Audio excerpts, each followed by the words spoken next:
نفلی ہیں جن کا ہم ایصال ثواب کر سکتے ہیں، بہت ساری باتیں ہیں جن کا ہم ایصال ثواب کر سکتے ہیں، خود احادیث میں بھی آتی ہیں۔ ان میں سے پہلی بات تو یہ ہے کہ دعا۔ اب دعا کے حوالے سے تو قرآن مجید کی کئی ساری آیتیں مذکور ہیں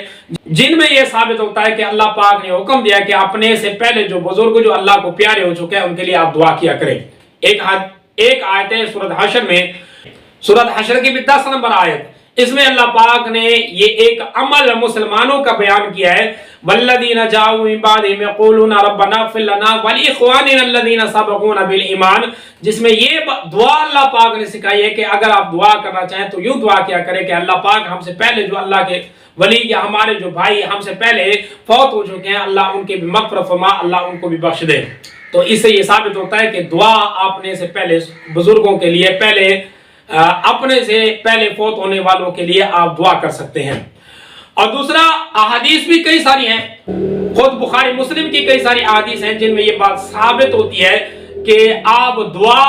اپنے ان بزرگوں کے لیے کر سکتے ہیں جو اللہ کو پیارے ہو گئے یعنی فوت ہو گئے۔ خود اپنا جنازہ ہی دیکھ لیں، یہ جنازہ بھی تو دعا ہوتا ہے۔ ایک بندہ فوت ہو گیا، اس کے لیے ہم جنازہ پڑھ رہے ہیں تو دعا کر رہے ہوتے ہیں کہ اللہ اس کی مغفرت فرما۔ اور مسلم میں یہ بات آتی ہے کہ حق المسلم علی المسلم خمسن، اس میں یہ بات آتی ہے کہ اتباع جنازہ، ایک مسلمان کا حق دوسرے مسلمان پر یہ بھی ہے کہ جب بندہ کوئی فوت ہو جائے تو اس کا جنازہ ادا کیا جائے، یعنی جنازے میں اس کے لیے دعا کی جائے۔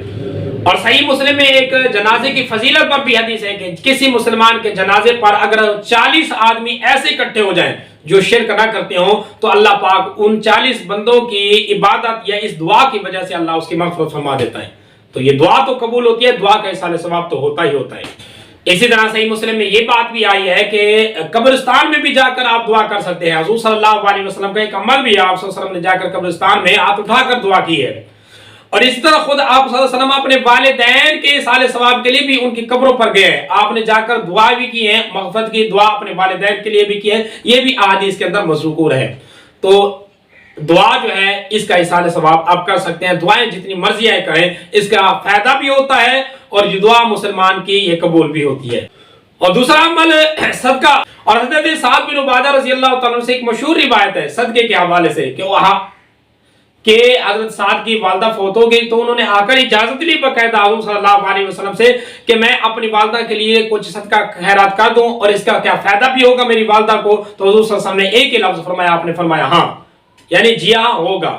تو یہ سارے کے سارے مسئلے صدقے کے حل ہو جاتے ہیں کہ جب بھی کوئی بندہ جس نیت کے ساتھ صدقہ کرتا ہے، یعنی کہ کوئی چیز اللہ کے راستے میں دیتا ہے اور نیت یہ کرتا ہے کہ اپنے بزرگ کو دے یا اپنے کسی مرحوم کے ایصال ثواب کی، تو اللہ پاک اس تک یہ اجر پہنچاتا ہے، یعنی اجر پہنچانے کے مطلب یہ ہے کہ اس کو فائدہ اس کا ہوتا ہے۔ اور اسی طرح نفلی حج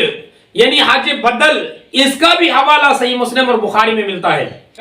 کہ اس سے یہ بھی ثابت ہوتا ہے کہ اگر کوئی بندہ حج کرتا ہے اور حج کی نیت یہ کرتا ہے بشرطے کہ حج ہونا نفلی چاہیے، یعنی اپنا حج اس نے پہلے کیا ہوا ہو پھر دوسرا حج نفلی بدلی حج کر رہا ہو، تو یہ حج جو ہے کسی مرحوم کی طرف سے کرتا ہے تو اس کا بھی اجر و ثواب ملے گا۔ اسی طرح روزہ جو ہے، روزے میں بھی یہ بات پائی جاتی ہے کہ روزہ اگر کوئی بندہ نفلی رکھ رہا ہے اور ایصال ثواب کی نیت سے کسی مرحوم کی طرف سے رکھ رہا ہے بشرطے کہ ہونا نفلی چاہیے، تو یہ اس کا بھی اجر و ثواب اس تک پہنچے گا۔ یہ بھی بخاری مسلم میں موجود ہے۔